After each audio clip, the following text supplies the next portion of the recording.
હાર્દિકસિંહ, મારો નંબર લખી લેજે 9558 989799 9558 989799 અમારો નંબર છે. એની ટાઈમ ગમે ત્યારે ફોન કરવાની છૂટ છે.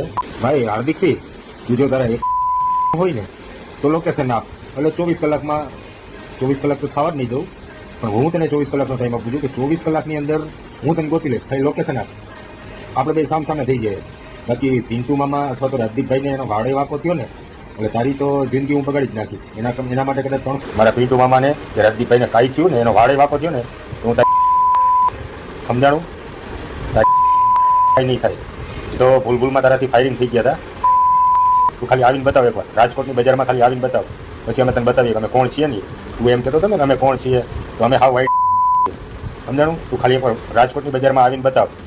હો રાજદીપભાઈ અથવા તો પિન્ટુ મામાને કાંઈ પણ થયું ને એનો વાડે વાકો થયો ને હો, અને તારામાં એટલો બધો પાવર હોય ને તો યુપી કે એમપીમાં જઈને મિત્રો, રાજકોટ જિલ્લાના ગોંડલ તાલુકાના રીબડા ગામે આવેલ પેટ્રોલ પંપ ઉપર ગયા ગુરુવારના રાત્રિના 1 વાગ્યે 2 શખ્સોએ ફાયરિંગ કર્યું હતું.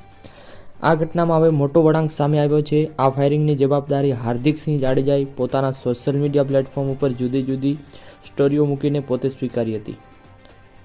સાથે રાજકોટના નિવાસી પિન્ટુ ખાટડીના ઘરે રેકી પણ કરી હોવાનો વિડીયો પણ હાર્દિકસિંહે પોતાના સોશિયલ મીડિયા પર શેર કર્યો હતો. આ વિડીયોઝ હાર્દિકસિંહે ગુજરાત બહારથી બનેલા હોવાની પોલીસની ટીમો મધ્યપ્રદેશ અને ઉત્તર પ્રદેશ જેવા રવાના થઈ. હાલ હાર્દિકસિંહ જાડેજાને પોલીસ શોધી રહી છે, તેમજ ફાયરિંગ કરનાર 2 શખ્સોની ઓળખ પણ થઈ નથી.